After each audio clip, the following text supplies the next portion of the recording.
Congratulations, it's a girl. क्या इस बार भी लड़की? हाँ जी, माँ और बेटी दोनों स्वस्थ हैं। अब कुछ ही घंटों में उन्हें घर लेकर जा सकते हैं। अब कुछ ही देर बाद शैलेश अपनी बीवी आराध्या और बेटी को लेकर घर पहुंचता है, जहां सास पार्वती उनका स्वागत जोरों शोरों से करती है। आ गए तुम लोग, जरा मुझे मेरे पोते की शक्ल तो देखने दो। माँ, इस बार भी लड़की ही हुई है। क्या? इस बार भी इस कुलक्षणी ने लड़की को ही जन्म दिया? अरे दो लड़कियां कम पड़ गई थी क्या, जो अब तीसरी भी लड़की ही पैदा कर ली? माँ जी, लड़का या लड़की पैदा करना हमारे हाथ में नहीं होता, ये सब तो भगवान की देन होती है। बंद करो अपना ये ज्ञान, तंग आ चुका हूं मैं तुमसे। तीन लड़कियों का अब हम क्या करेंगे? लड़का होता तो कम से कम हमारा वंश तो आगे बढ़ता। ये लड़कियां किस काम की हैं? आप पढ़े लिखे होकर भी ये किस तरह की बातें कर रहे हैं? आजकल लड़कियां लड़कों से किसी मामलों में कम नहीं हैं। देख आराध्या, मैं पहले ही तेरी उन 2 लड़कियों को बर्दाश्त कर रही थी, अब इसका बोझ मैं नहीं उठा सकती। एक काम कर, इसे अनाथ आश्रम में छोड़ा। आप ऐसा कैसे सोच भी सकती हैं मम्मी जी? ये बेटी है मेरी, 9 महीने मैंने इसे अपने कोख में पाला है, और आप कह रही हैं कि अब मैं इसे लावारिस छोड़ दूं? माँ ठीक ही तो कह रही है, इतनी महंगाई में हम कहाँ से उठाएंगे इसका खर्चा? तुम जाओ, इसे कहीं बाहर छोड़ाओ, कोई ना कोई इसे उठा ही लेगा। नहीं, मैं अपनी बेटी को कहीं नहीं छोड़ूंगी, ये यही रहेगी मेरे साथ। तो ठीक है, फिर तुझे भी इस घर में आने की कोई ज़रूरत नहीं है। मम्मी जी प्लीज़ ऐसा ना करिए, आप भी तो एक माँ और एक औरत है। भला फिर आप इस तरह की बातें कैसे कर सकती हैं? क्या आपकी अंतरात्मा आपको धुतकारती नहीं है? पार्वती कुछ कहती उससे पहले ही आराध्या की दोनों बेटियां खुशी और तमन्ना वहां आ जाती हैं। मम्मा, ये कौन है? बेटा, ये तुम लोगों की छोटी बहन है। ये सच में मम्मा? ये अब हम तीनों साथ में खूब मस्ती करेंगे। कोई मस्ती वस्ती नहीं करोगे तुम लोग इसके साथ, जाओ अपने रूम में। क्यों पापा, हम इसके साथ क्यों नहीं खेल सकते? बहुत ज्यादा जुबान चलने लगी है तुम लोगों की। लड़की जात हो और लड़कियां ऐसे पटर पटर कैंची की तरह जुबान नहीं चलाया करती। लड़की तो आप भी हो, फिर आप में और हम में क्या फर्क है? फर्क है कि तुम बच्ची हो और मैं तुम्हारी दादी। दादी तो आप इसकी भी हुई ना, फिर आप मम्मा को इसे बाहर अनाथ आश्रम छोड़ने के लिए क्यों कह रही थी? हाँ, हमने आप लोगों की सारी बातें सुन ली। पापा, आपको लड़का चाहिए था ना, जो आपकी काम में हाथ बटा सके। तो हम लोग तो है ना, हम आपके सब काम में हाथ बटाएंगे। अरे बस, आज के लिए इतना ज्ञान काफी था। आराध्या, अपने रूम में ले जा इसे, और हाँ, अपनी इन दोनों बेटियों को भी साथ ले जा, वरना दिन भर ऐसे ही दिमाग खराब करती रहेगी। आराध्या अपनी तीनों बेटियों को लेकर कमरे में चली जाती है, जहां उसकी दोनों बेटियां उससे सवाल करती है। माँ, पापा और दादी हमसे क्यों प्यार नहीं करते? हाँ माँ, आपको पता है, जब से आप हॉस्पिटल गए थे, दादी ने हमें एक रोटी भी नहीं दी खाने के लिए। क्या हम लड़कियाँ हैं, सिर्फ इसलिए वो हमसे प्यार नहीं करती? बेटा, अभी इन सब बातों को समझने के लिए तुम दोनों बहुत छोटी हो। तुम लोग यहीं रुको, मैं तुम्हारे लिए खाना लेकर आती हूँ। आराध्या अपने बच्चों के लिए खाना बनाने रसोई की तरफ जा रही होती है कि तभी वो अपने पति और सास की बातें सुन लेती है। माँ, मैं इस लड़की का बोझ बर्दाश्त नहीं कर सकता। आप जानती है ना, मेरी सैलरी भी इतनी नहीं है कि इसका खर्चा उठा सकूं। अब हम कर भी क्या सकते हैं बेटा, आराध्या किसी की सुने तब ना। थोड़ा समय रुक कर देखते हैं। अब इसी तरह दिन बीतने लगते हैं और देखते ही देखते कुछ साल बीत जाते हैं। समय के साथ आराध्या की तीनों बेटियां भी बड़ी हो चुकी होती हैं और अब उनका शांतनु नाम का एक बेटा भी होता है। शांतनु बेटा, कहाँ हो? अपनी दादी के पास आना जरा। मैं यही हूँ दादी, आपको गला फाड़ फाड़ कर चिल्लाने की जरूरत नहीं है। अरे बेटा, आज तेरे एग्ज़ाम है ना, इसलिए मैं मंदिर से तेरे लिए प्रसाद लाई हूँ। ले, जल्दी से इसे खा ले, फिर देख कैसे टाप करता है तू। वो दादी, आपको 1000 बार समझाया है, ये सब बेफिजुल की बातें हैं, मुझे इन सब का हिस्सा मत बनाइए। शांतनु, ऐसे बात करते हैं क्या बड़ों से? चलो चुपचाप प्रसाद खा लो। आराध्या की बात मानकर शांतनु प्रसाद ले लेता है। तभी वहाँ आराध्या की तीसरी बेटी तान्या भी आ जाती है। दादी, आज मेरा भी एग्जाम है, आप मेरे लिए प्रसाद लेकर नहीं आई? लड़कियाँ स्कूल नहीं, रसोई घर में काम करते हुए ही अच्छी लगती है। जिस तरह तेरी दोनों बहनें 12वीं पढ़कर चूल्हा चौका कर रही हैं, ठीक उसी तरह कुछ सालों बाद तुझे भी यही सब करना होगा। मैं ये सब कुछ नहीं करूँगी।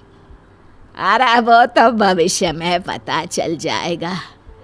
इसी तरह समय बीतते जाता है। अब खुशी और तमन्ना की तरह तान्या को भी जबरन घर के कामों में घसीटा जाने लगता है। एक दिन, शांतनु, क्या है ये सब? मैंने सुना है तुम कॉलेज बंक करते हो। तो क्या हुआ डैड? इसमें इतना भड़कने वाली कौन सी बात है? शांतनु, हम तुम्हारे कॉलेज की फीस इसलिए नहीं भरते कि तुम वहाँ मौज मस्ती करते रहो, हम तुम्हें कॉलेज पढ़ने भेजते हैं। पापा प्लीज़, अब मैं बड़ा हो चुका हूँ, मेरी भी अपनी पर्सनल लाइफ होती है, हर बात आप लोगों को बताना ज़रूरी तो नहीं। शांतनु, तो इस तरह से क्यों बात कर रहा है अपने पापा से? तो और कैसे बात करूँ दादी? आप लोग बूढ़े हो चुके हैं, पर मेरी तो अब उम्र हो रही है मौज मस्ती की, उसमें भी आप बंदिशें लगा रहे हैं। शांतनु, तू हमारा इकलौता बेटा है, हम लोग नहीं चाहते कि तू किसी गलत रास्ते पर जाए। इसमें भी आपका स्वार्थ छुपा है पापा। मैं कोई श्रवण कुमार नहीं हूँ जो दिन रात आपकी भक्ति करता रहूं। शांतनु, अपनी सारी तमीज़ भूल गए हो क्या? इस तरह बात करते हैं अपने पिता से। माँ, अब आप बीच में मत ही पड़ो तो बेहतर होगा। मैं अपने दोस्तों के साथ घूमने जा रहा हूँ, आने में देर हो जाएगी। इतना कहकर शांतनु वहाँ से चला जाता है, जिसके बाद उसकी दादी और शैलेश भी अपने अपने कमरे में चले जाते हैं। दीदी, पापा शांतनु और हम में इतना फ़र्क क्यों करते हैं? क्या हम उनके सगे बच्चे नहीं हैं? इसका जवाब तो हम खुद बचपन से ढूंढ रहे हैं, लेकिन आज तक किसी ने हमें इस सवाल का जवाब ही नहीं दिया। क्यों दीदी? ये तो पता नहीं, पर चलो आज सबसे सवाल करते हैं और अपना जवाब मांगते हैं। खुशी, तमन्ना और तान्या भागते हुए हॉल की तरफ जाते हैं, जहां वो सुनते हैं, तू पागल हो गई है क्या आराध्या? एक लड़की की शादी में लाखों का खर्च आता है और तू खुशी और तमन्ना की शादी एक साथ कराने को कह रही है। मैंने तुमसे पहले ही कहा था, तान्या को कहीं और छोड़ आते हैं। अगर तुम उस वक्त मेरी बात मान लेती तो आज 3 लड़कियों की शादी का बोझ नहीं होता हमारे सर पर। शादी तो कल को शांतनु की भी होगी ना? अरे वो तो ब्याह करके लड़की लाएगा, हमारे कुल का नाम आगे बढ़ाएगा, और तेरी इन 3 लड़कियों ने तो पराए घर चले जाना है, उनका वंश आगे बढ़ाना है, तो उनका बोझ भला हम क्यों उठाए? क्या आप अपने आप को भी बोझ मानती हैं दादी? तान्या! नहीं मम्मा, आज आप हमें मत रोकिए। बताइए दादी, अगर हम आपके लिए बोझ हैं तो फिर तो आप खुद को भी बोझ ही मानती होंगी ना? क्यों आराध्या, यही संस्कार दिए हैं तूने अपनी लड़कियों को? लड़की जात होकर इतना मुंह चलाना अच्छी बात नहीं, कल को ससुराल वाले हमें गाली देंगे। हम मुंह नहीं चला रहे, बस अपने हक की बात कर रहे हैं। आप लोग आज के आधुनिक समय में भी लड़कियों को लड़कों से कमतर क्यों समझते हो? बहुत जुबान चल रही है ना तुम तीनों की। आज से तुम तीनों का खाना पीना सब बंद। एक दिन आपको अपनी इसी सोच पर पछतावा जरूर होगा, देख लेना। बस फिर क्या था। तीनों बहनों के जहन में उठते सवालों से छुटकारा पाने के लिए पार्वती तीनों को काल कोठरी में बंद कर देती है और 1 सप्ताह के भीतर ही खुशी और तमन्ना की सामूहिक विवाह में शादी कर देती है। एक दिन, पापा, शांतनु की तरह मैं भी आगे पढ़ना चाहती हूँ। मेरे पास तुझे पढ़ाने लिखाने के लिए इतने पैसे नहीं है। अपने ससुराल जाकर करना जो भी करना हो। पापा प्लीज, मैं आगे पढ़ना चाहती हूँ। कहा ना नहीं है मेरे पास तेरे लिए कोई पैसे। जा मेरे लिए 1 कप चाय बना कर ले आ। तानिया मुंह लटकाकर वहां से चली जाती है। समय अपनी गति से चलता रहता है और कुछ सालों बाद तानिया की भी शादी करा दी जाती है। तानिया की शादी से दुखी आराध्या की कुछ ही दिनों बाद मौत हो जाती है। घर के कामों से परेशान होकर पार्वती अपने पोते की रागिनी नाम की लड़की से शादी करा देती है। शांतनु की शादी के कुछ समय बाद ही उसकी दादी पार्वती की भी मृत्यु हो जाती है। रागिनी, शांतनु कहाँ है? मेरी अलमारी की चाबियां उसके पास है क्या? मुझे नहीं पता, आप उनसे खुद कॉल करके पूछ लीजिए। बेटा, अगर वो मेरा कॉल उठाता तो मैं तुमसे क्यों बोलता? तो इंतजार कर लीजिए उनके आने का। शैलेश निराश होकर हॉल में ही अपने बेटे का इंतजार करने लगता है। थोड़ी देर में शांतनु घर पहुंच जाता है। उसके घर पहुंचते ही रागिनी पानी लाती है। ये लीजिए पानी। शांतनु, मेरे अलमारी की चाबी नहीं मिल रही, तुम्हारे पास है क्या? अभी अभी आए हैं वो, कम से कम उन्हें चैन की सांस तो लेने दीजिए। बहू, अलमारी में मेरा बहुत जरूरी सामान है, इसलिए पूछ रहा हूँ। पापा, आपकी चाबी मेरे पास है। तुमने कब ली चाबी? कम से कम मुझे बता तो देते। वो पापा, मुझे आपकी अलमारी से प्रॉपर्टी के कागजात लेने थे ना, इसलिए मैंने चाबी ली थी। प्रॉपर्टी के कागजात की क्या जरूरत पड़ गई तुझे? मुझसे मांग लेता, कौन सा मैं कहीं भागे जा रहा था। आपके जाने का ही समय हो रहा था, इसलिए हमने वो पेपर्स अपने पास रख लिए। क्या मतलब? मैं कुछ समझा नहीं। दरअसल पापा, हमने आपके वृद्धाश्रम में रहने का पूरा बंदोबस्त कर दिया है। मैं अभी आपका सामान वहां पहुंचा कर आ रहा हूं। आज शाम में ही आप वहां शिफ्ट हो जाना। लेकिन क्यों बेटा? वृद्धाश्रम तो वो लोग जाते हैं जिनका कोई नहीं होता। मेरे पास तो तुम दोनों हो, फिर भला मैं कहीं और क्यों जाऊं? देखिए, दिन रात मैं आपकी सेवा नहीं कर सकती। पापा, वहाँ आपके रहने खाने पीने सब चीज़ का मैंने इंतज़ाम कर लिया है। वहाँ आपको कोई दिक्कत नहीं होगी।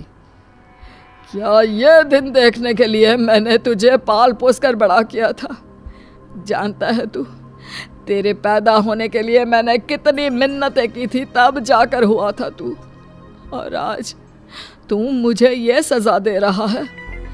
पापा प्लीज़, आपने जितना जीना था वो तो जी ही लिया है। कम से कम अब हमें तो अपनी ज़िंदगी खुशी खुशी जीने दीजिए। अब मेरी शादी हो चुकी है, मेरा अपना भी परिवार है। मैं आपके पीछे सर दर्द नहीं चाहता, इसलिए कृपा करके चले जाइए।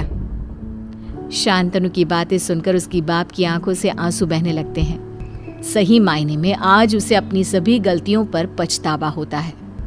ताउम्र उसने जिस बेटे के खातिर बेटियों की तरफ अपनी जिम्मेदारियों को नजरअंदाज किया था, आज वही बेटा अपने पिता को नजरअंदाज कर गया।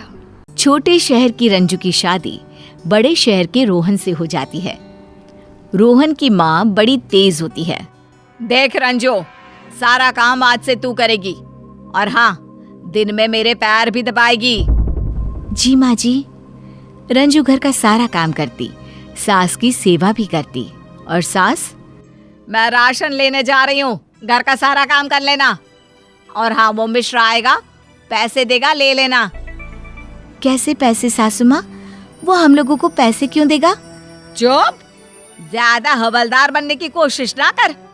जो कहा है वो कर देना बस। रंजू को सास से बहुत डर लगता।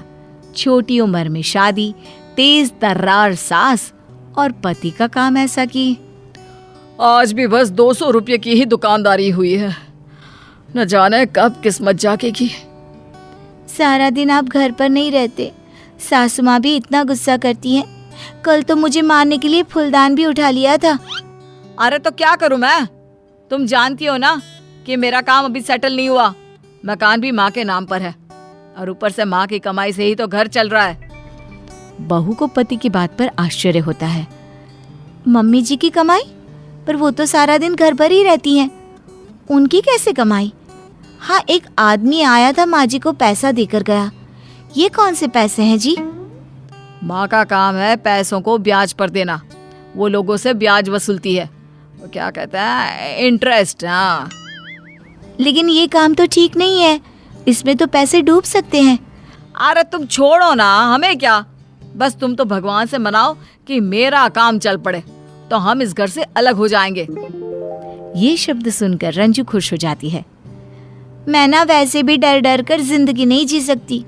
मैं कल से ही तुम्हारी तरक्की के लिए भगवान का व्रत रखूंगी। कहते हैं ना, सच्चे मन से जो मांगो वो पूरा होता ही है एक दिन। रंजू, मुझे एक बहुत बड़ा कॉन्ट्रैक्ट मिला है। माता रानी ने सुन ली हम लोगों की। हाँ हाँ, तेरी ही सुनी है। मैं तो माँ हूँ, मैंने कभी कुछ मांगा ही नहीं ना मेरे बेटे के लिए। जाकर चाय लेकर आ। और हाँ, वो 10 किलो नारियल रखा है किचन में, घिस देना। शाम को मिठाई बनानी है, पूरे मोहल्ले को बांटूंगे मिठाई, मेरा बेटा। बहू क्या करती, लग जाती है काम पर। रात को उसके हाथ में इतना दर्द होता है कि अरे क्या जरूरत थी बाजार से मिठाई ले आते। मैं समझ रहा हूँ कि माँ के साथ अब तुम्हारा गुजारा नहीं है। सुहन पास ही में एक बड़ा मकान खरीद लेता है। माँ, तू भी चलना हम लोगों के साथ। नहीं नहीं बेटा, मैं नहीं जाऊंगी। मेरे पति का मकान है ये। तेरी बीवी ने आखिर माँ बेटे को दूर कर ही दिया ना, लेकिन मैं इससे दूर रहकर भी सुकून में नहीं रह सकूंगी। रंजू पति और बच्चों के साथ अलग रहने चली जाती है। लेकिन एक रोज, मैंने ये सब्जी बनाई है, माँ को पसंद है, जाकर दे आइए ना। रोहन माँ के घर जाता है जहाँ वो आराम से बाजार का खाना खा रही होती है। क्या महक है माँ, ये तो राजेंद्र के मशहूर छोले भटूरे हैं ना। माँ, मैं भी खाऊंगा। हाँ हाँ, खा ले। वैसे कैसे आना हुआ? वो रंजू ने ये सब्जी बनाई थी, कह रही थी आपको पसंद है, दे आऊं, इसलिए आया हूँ। वैसे भी सारा दिन काम करके थक जाता हूँ, घर जाकर सो जाऊंगा। देख रोहन, तेरी बीवी को कंट्रोल में रखा कर। मेरे साथ थी तो ठीक थी, अब तो सारा दिन मोहल्ले में घूमती रहती है। लोग बताते हैं कि घर का काम भी नहीं करती। कैसी बात कर रही है माँ, वो तो सारा घर संभालती है, खाने से लेकर सफाई। अब देख ले, मैं क्यों उसके बारे में बुरा बोलूंगी? मुझे क्या है, मैं तो तेरा घर बसा देखना चाहती थी बस, पर रहने दे। रोहन अब रोज माँ के घर जाता और माँ बेटे को बीवी के खिलाफ भरती। फिर एक रोज, देखो रंजू, मुझे तुम्हारे साथ नहीं रहना है। ना तुमको खाना बनाना आता है, ना बच्चा पालना। और ये एक सब्जी में कैसे कोई खाना खाए? कम से कम 2 सब्जियां तो होनी चाहिए। लेकिन आप तो कहते हैं कि दाल अच्छी लगती है। रोहन रंजू की बात सुनकर जोर से चिल्ला देता है। दाल और 2 सब्जी कल से, और रोटी गर्मा गर्म, समझी? और जो सारा दिन मोहल्लेबाजी करती हो ना घूम घूम कर, वो भी खत्म करो। और अगर मेरी बात समझ में नहीं आई ना तो पैर तोड़ दूंगा तुम्हारे। रोहन की लाल आंख देखकर रंजू डर जाती है। बच्चे देखते हैं कि कैसे माँ भीगी बिल्ली की तरह सारा दिन काम करती रहती है। एक दिन, माँ, ओ माँ, क्या है ये? अरे कैसे बात कर रहे हो बेटा? माँ से प्यार और इज्जत से बात करते हैं। कौन करता है तुमसे ऐसे बात? अरे माँ के काम ही ऐसे हैं कि गुस्सा किए बिना ये सुन ही नहीं सकती। माँ, मेरा मेकअप का सामान कहाँ रखा है? कैसी सफाई करती हो? मेरे कमरे को आइंदा छूना मत, रहने दो उसे गंदा। बड़ी आई माँ बनने का नाटक करने वाली। रंजू, पति की आवाज सुनकर रंजू डर जाती है। शक्ल देखो जरा माँ की। दादी सही कहती है माँ के बारे में। फिर दोनों भाई बहन हंसने लगते हैं। रंजू शीशे को देखती है। ये मैंने क्या हालत बना रखी है, विश्वास ही नहीं होता कि ये मैं हूँ। तभी पति आ जाता है। कब से आवाज दे रहा हूँ रंजू रंजू, लेकिन मजाल है कि तुम एक बार में सुन लो। क्या है ये? मेरी शर्ट में ये दाग कैसे? ये बोलकर सोहन रंजू की पिटाई कर देता है, जिसे उसके बच्चे भी देख लेते हैं। माँ की तो पिटाई हो रही है, सही तो हो रही है, पता नहीं कैसे कपड़े धोती है, पापा की नई शर्ट खराब कर दी। रंजू अपने बच्चों की बात सुनती है, उसे रोना आ जाता है। फिर एक दिन वो घर छोड़कर चली जाती है। मैं ना कहती थी, सारा दिन मोहल्ले में घूमती रहती थी, अब देख चली गई ना किसी के साथ। लेकिन अब क्या होगा? हम लोगों के घर का काम कैसे होगा? खाना, कपड़ा, सफाई ये सब कौन करेगा? अरे तू करेगी और कौन करेगा? लड़कियां ही तो काम करती हैं। अरे तभी तो बड़ी होके ससुराल में टिकती है, वरना अपनी माँ की तरह भागने की नौबत आ जाएगी। माँ, तू हंस रही है? मेरी बीवी छोड़कर चली गई है मुझे। वैसे क्या बेटा, वैसे अच्छा ही तो हुआ, इसी बहाने ये तेरी बेटी कुछ काम करना तो सीखेगी। लेकिन माँ ने तो मुझसे कभी कोई काम नहीं करवाया। माँ मेरा कितना ख्याल रखती थी। हाँ दादी, और आपने पापा को झूठ क्यों बोला कि माँ सारा दिन मोहल्ले में घूमती थी? वो तो सारा दिन घर पर ही रहती थी।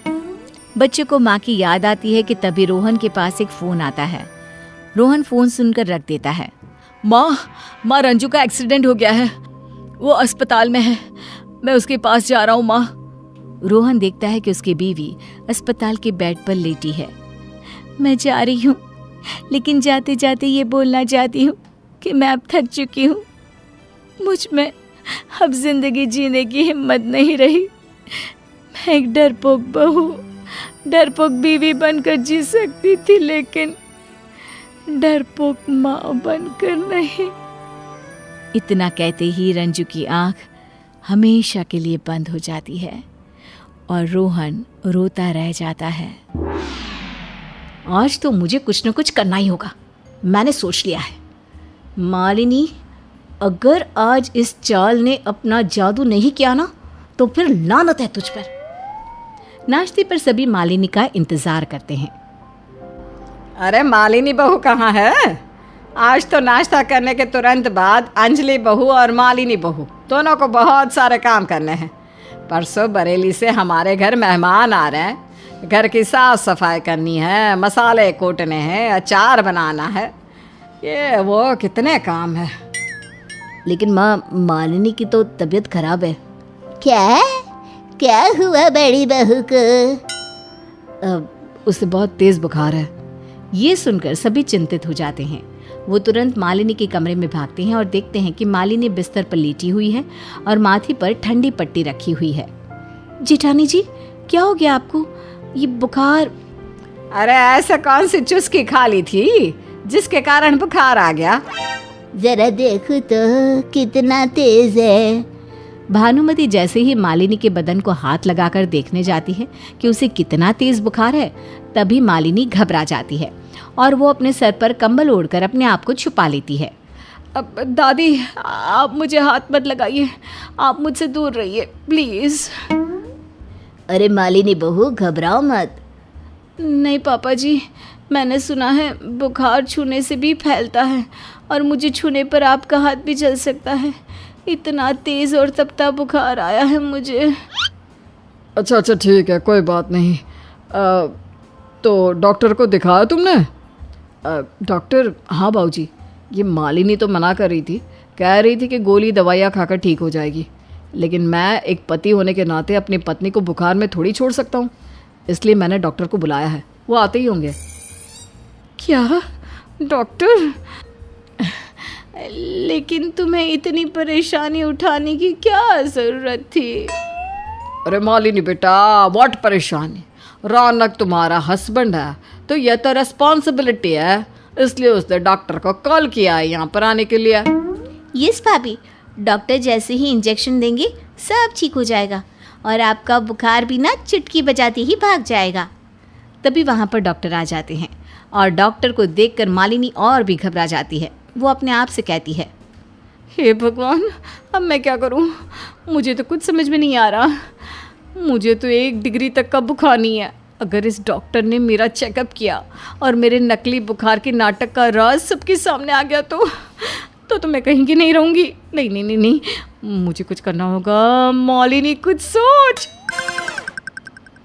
डॉक्टर शीना, ये रही मेरी बीवी, प्लीज़ चेक कर लीजिए। यस। तभी मालिनी फिर से कंबल ओढ़ लेती है और कहती है, आप सब बाहर जाइए, मुझे सबके सामने नहीं लेना इंजेक्शन। मैं चिल्लाऊंगी और रोऊंगी तो आप सब मेरा मजाक उड़ाएंगे। अच्छा ठीक है, पागल कहीं की। चलो सब। सभी कमरे से बाहर चले जाते हैं और मालिनी डॉक्टर से कहती है, सुनो डॉक्टरनी, मुझे कोई बुखार नहीं है, मैं ये सब ढोंग कर रही हूँ। ये लो, ये पैसे रख लो और किसी को कुछ मत बताना प्लीज़, मैं तुमसे विनती करती हूँ। ओके, मैं किसी को कुछ नहीं बताऊंगी। और एक्स्ट्रा 500 रुपया और दे दो। 500? ज़्यादा चने की झाड़ पर मत चढ़ो, उंगली दी तो पूरा हाथ पकड़ोगी क्या? ये लो और खिसको यहाँ से फौरन। थैंक यू, मैं किसी को कुछ नहीं बताऊंगी। हाँ। डॉक्टर शीना बाहर आकर सभी से कहती हैं, पेशेंट को मैंने इंजेक्शन दे दिया है, और हाँ याद रहे, इन्हें ज़्यादा काम करने के लिए मत कहिएगा।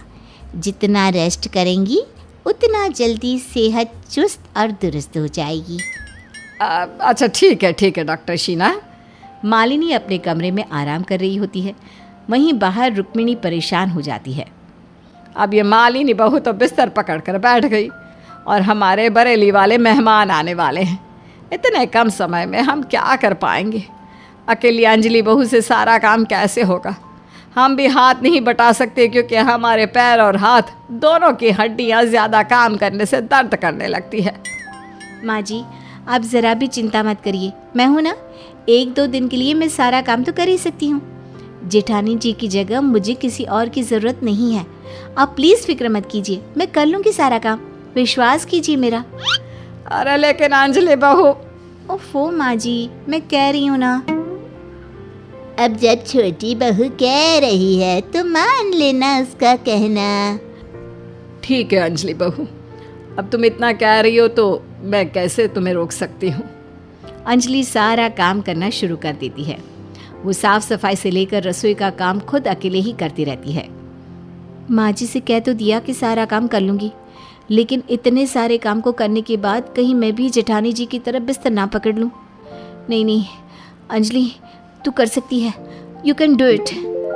मालिनी अपने कमरे की खिड़की से झांक कर अंजलि को पूरे घर की सफाई करते हुए देखती है तो मन ही मन बहुत खुश होती है। उसे अंजलि से काम करवाने में कुछ अजीब सी खुशी मिल रही थी। और बन झांसी की रानी, अच्छा फंसाया है मछली को जाल में। कर सारा काम कर और मैं पॉपकॉर्न खाते हुए यहाँ से तुझे ऐसे देखकर मज़े लेती रहूँ। हाय क्या सुकून मिल रहा है तुझे ऐसे देखकर, मेरी प्योरी सी स्वीट सी देवरानी। कुछ समय बाद मालिनी सो जाती है। अंजलि सफाई करते करते सारे कमरों के बाद मालिनी के कमरे में आती है और देखती है कि मालिनी तो बेड पर खर्राटे मारते हुए सो रही है। अरे, जेठानी जी तो सो रही हैं। चलो अच्छा है, मैं फटाफट पूरे कमरे की साफ सफाई कर देती हूँ। हल्के हाथों से और धीरे से करूँगी ताकि जेठानी जी की नींद खराब ना हो। हाँ, यही सही रहेगा। अंजलि धीरे से कमरे की साफ सफाई करने लग जाती है। मालिनी को तो गहरी नींद में खबर ही नहीं होती कि अंजलि उसके कमरे में साफ सफाई कर रही है। जब अंजलि सफाई करते करते पर्दों के पीछे खिड़कियों को साफ कर रही होती है तभी मालिनी जाग जाती है। ओह क्या यार, मालिनी सो गई। अब इस आधे घंटे का एंटरटेनमेंट मिस कर दिया ना तूने। चल फिर से जाग कर देखती हूँ कि क्या असर हो रहा है उस नकचिड़ी करमजली अंजलि पर मेरे इस बुखार के ढोंग का। ये सब अंजलि पर्दों के पीछे से सुन लेती है और वो एकदम से चौंक जाती है। क्या? इसका मतलब जेठानी जी ने ये बुखार का नाटक किया है ताकि सारा काम का लोड मुझ पर पड़े। लेकिन क्यों किया ऐसा? मालिनी पर्दों को खोलती है और भावुक अंजलि को वहां खड़ी देख लेती है और पूरी तरह हैरान होकर चिल्ला पड़ती है। तुम यहाँ कैसे? मेरी बातें तो नहीं सुन ली ना? मुझे ना नींद में कुछ भी बढ़ाने की आदत है, तो इतना गौर मत फरमाना उस बातों पर। अब आप चाहे कितना भी छुपा लो, सच तो मेरे सामने है और वो सच मैंने सुन भी लिया है। अंजलि मालिनी के बदन पर हाथ लगाकर उसका बुखार चेक करती है और उसे पता चलता है कि मालिनी को बुखार है ही नहीं। आपको तो ज़रा भी बुखार नहीं है। आपने ये सब नाटक क्यों किया? क्या मिला आपको मुझे परेशान करके? अरे क्या बिगाड़ा था मैंने आपका जेठानी जी? मैं तो आपको मेरी बड़ी बहन की तरह मानती हूँ, सम्मान देती हूँ, और उसके बावजूद भी ये आपने बिल्कुल सही नहीं किया जेठानी जी। अंजलि, वो मुझे सच में ना वीकनेस से लग रही थी, और अगर मैं किसी को ये बहाना देती तो कोई मेरी बात नहीं मानता, इसलिए लाचार होकर मुझे ये बुखार के नाटक का ही ऑप्शन चुनना पड़ा। मुझे माफ़ कर दो अंजलि, मैं भी तुम्हें अपनी छोटी बहन की तरह मानती हूँ। प्लीज़ प्लीज़ घर पे किसी को कुछ मत बताना, वरना मेरी चारों तरफ से बैंड बज जाएगी। प्लीज़ अंजलि, गलती हो गई, आइंदा से नहीं करूँगी, प्लीज़। अंजलि 2 पल सोचती है और फिर वो कहती है, ठीक है, मैं किसी को कुछ नहीं बताऊंगी, लेकिन इस बात को ध्यान में रखिए, आइंदा से ऐसा कुछ हो तो आप ये नाटक वगैरह मत कीजिएगा। आपको अगर काम करने का इतना ही मन नहीं था तो आप मुझे साफ साफ कह देती, मैं हंसी खुशी से आपके हिस्से का भी काम कर लेती। खैर, जाने दीजिए अभी। तुम बहुत अच्छी हो अंजलि, मैं कितनी भाग्यशाली हूँ कि मुझे तुम जैसी देवरानी और छोटी बहन मिली है। You are too good. Malini झूठे मन से रोने का नाटक करती है और अंजलि के गले लग जाती है और बेचारी अंजलि अपनी जेठानी को माफ़ कर देती है। फाइनली अब आ गया है वो दिन। अलार्म क्लॉक कहाँ है तू मेरी जान? हाँ, सुबह के 9 बज चुके हैं। अंजलि भी उठ गई है, आई नो। सबने मेरे लिए कुछ ना कुछ ढांसू सरप्राइज तो ज़रूर ही प्लान किया होगा। चलो जाता हूँ। माँ ने यकीनन गुलगुले और गुलाब जामुन भी बनाए होंगे, और ख़ास करके यम्मी मटर की कचौड़ियाँ। या इट्स माय बर्थडे। उत्सुक देव घर के हॉल एरिया में आता है, पर उसे देखने के बाद भी सब कुछ नहीं बोलते, अपने अपने कामों में व्यस्त रहते हैं। अरे ये क्या? ये सब तो मुझे 2 कौड़ी का भाव भी नहीं दे रहे। इन्हें याद तो है ना कि आज मेरा जन्मदिन है। दादी को क्या हो गया? देव भानुमति के पास जाता है। सुप्रभात लल्ला, ये ले भोग प्रसाद, सदा सुखी रहे। बस इतना ही? आप कहीं कुछ भूल तो नहीं रही है ना? याद कीजिए। अरे ना, कुछ भी नहीं भूल रहे हम। शरीर और उम्र से बूढ़े हैं, दिमाग से नहीं। अभी भी हमारी याददाश्त एकदम फर्स्ट क्लास है। वो दादू आप तो कुछ कहिए। छोड़िए, आप बस इस न्यूज़पेपर में ही घुस जाइए। देव रसोई में जाता है और वहाँ पर, माँ आपने आज ये क्या रूखे सूखे पालक के पराठे बनाए? और अंजलि तुम भी यहीं पे ऐसी हो? मालिनी भाभी आप सबको याद नहीं कि आज कौन सी तारीख है? आज है 7 दिसंबर। याद तो है, और आज मंगलवार भी है, यानी कि ये पापा जी के व्रत का दिन। चलो, विक्रम जी के व्रत की खिचड़ी तो बन गई। देव निराश होकर आंगन में जाता है, जहाँ निमृत, कृष और इंद्रेश मामा जी पौधों को पानी डाल रहे होते हैं। किसी को भी मेरा जन्मदिन याद नहीं। अरे ये क्या? निमृत, कृष और इंद्रेश मामा जी, ये तीनों यहाँ एक साथ? गुड मॉर्निंग देव पुत्र, व्हाट हैपेंड? तेरा फेस आज सड़े हुए प्याज की तरह वाई लग रहा है। टेल स्लीप नहीं हुई क्या ठीक से? नहीं मामा जी, सब ठीक है। अब वैसे निमृत, कृष, तुम दोनों को तो पता ही होगा कि आज कौन सा दिन है। हाँ, आज ट्यूसडे है। रोज की तरह वो खड्डूस मैथ्स की टीचर आएगी और बहुत सारा होमवर्क मेरे मत्थे मार कर चली जाएगी। मेरी तो लाइफ ही लाइफलेस हो गई है। सेम हियर, मेरे भी कॉलेज के सेमेस्टर्स नज़दीक है, so I am very much busy with my assignments Dev भाई। पर आज मेरी फ्रेंड शिफाली का जन्मदिन है। मैंने उसकी फ़ोटो पोस्ट की है ना फ्रेंड्स बुक पर। लाइक, कमेंट और शेयर करना भूलना मत देव भाई। कैसी बहन है, ज़रा भी याद नहीं कि आज क्या है। रक्षाबंधन के दिन ही प्यार उमड़ता है बस इसका। जेब जो खाली करानी होती है ना मेरी। देव बेचारा उदास होकर अपने कमरे में अंधेरा करके बैठ जाता है कि तभी अचानक से सारी लाइट्स जगमगाती हुई ऑन हो जाती है और पूरा परिवार बर्थडे कैप्स पहनकर और गुब्बारे, तोहफे और केक लेकर देव के कमरे में गाते हुए आते हैं।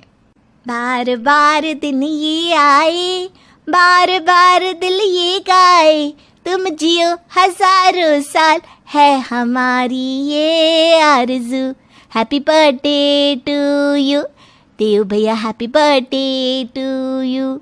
Happy birthday to you Dev, happy birthday to you. Happy birthday to you Dev, happy birthday to you. Happy birthday to you Dev भैया, हैप्पी बर्थडे टू यू। सबको इस तरह सरप्राइज देते देख देव की आंखें भर आती है और सभी उससे गले मिलते हैं और उसे जन्मदिन की बधाई देते हैं। मुझे तो लगा कि आपसे मेरा जन्मदिन ही भूल गया है। और ऐसे कैसे फॉरगेट जाते तुम्हारा जन्मदिन? नॉट जन्मदिन, इट्स जन्मदिन। यस यस, वही ओनली। Thank you Chhatelal. ये लो देव बेटा, ये सोने की चेन और ये कपड़े तुम्हारे लिए। जन्मदिन मुबारक हो बेटा। रुक, तेरी नजर भी उतारती हूँ बेटा। रुक्मिणी देव की नजर उतारती है और विक्रम और रुक्मिणी दोनों मिलकर देव को तोहफा देते हैं। ये सब देखकर मालिनी को खूब जलन होने लगती है और वो धीरे से रौनक को कहती है, देखो देखो कितनी बड़ी गिरगिट है माँ जी। पिछली बार तुम्हारे जन्मदिन पर तुमसे नजर फेर ली और अब देव की नजर उतारी जा रही है। वाह भाई वाह। ऐसी बात नहीं है मालिनी, माँ पिछले साल मेरे जन्मदिन के वक्त बीमार थी। हाँ हाँ, पूरी दुनिया की बीमारी आकर माँ जी को ही जकड़ लेती है ना, हर साल तुम्हारे जन्मदिन के ही दिन। हर साल तुम्हारे जन्मदिन के दिन 4 पाई पकड़ लेती है। और तो और ये देखो, ये कितनी मोटी और महंगी डिजाइन वाली गोल्ड चेन खरीदे हैं इस देव के लिए। तुम्हें तो इतने सालों से देख रही हूँ, एक शगुन का सिक्का तक नहीं दिया कभी। मालिनी खड़े खड़े रौनक को उसके माँ बाप और छोटे भाई देव के खिलाफ इतना भड़काती है कि वो मजबूर होकर बोल पड़ता है। वाह, बहुत खूब। हाँ माँ पापा, आज तक मुझे तो किसी जन्मदिन पे कुछ भी नहीं दिया। इतना महंगा तोहफा कभी नहीं दिया, बस मिठाई और आशीर्वाद, यही तो मिलते आए हैं तोहफे के तौर पर। और आज इस देव को इतनी महंगी सोने की चेन और ये शोरूम के कपड़े, वो भी डिजाइनर। क्यों? इससे इतनी इम्पोर्टेंस क्यों? क्योंकि ये मुझसे ज्यादा कमाता है इसलिए? मैं बड़ा भाई होकर भी अपने छोटे भाई से 2 कदम पीछे ही हूँ इसलिए? मेरी साड़ी की छोटी मोटी दुकान है और ये एक बड़ी कंपनी का प्रमोटेड एम्प्लॉय है इसलिए? वाह मम्मी पापा वाह। ऐसा बिल्कुल भी नहीं है रौनक भाई, आप ये सारी बातें क्यों कह रहे हो? और आप कब से इतनी कड़वी बातें करने लगे? हमेशा जीभ पर चाशनी रख के चलने वाले के मुंह से आज ये सब? हाँ रौनक बेटा, मेरे लिए तुम दोनों भी बेटे एक जैसे हो, मेरी आंखों के 2 तारे। तो तुम अचानक से ऐसा क्यों बोल रहे हो? और हम कब से अपने बच्चों में भेदभाव करने लगे? निमृत, तू और देव तीनों हमारे जिगर के टुकड़े हो। रौनक गुस्से से घर के बाहर चला जाता है।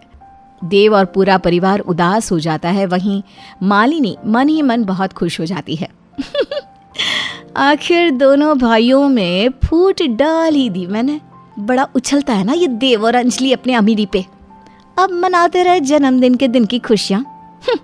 खुशी की जगह गम, यही तो मैं देखना चाहती थी इन सब के चेहरे पे।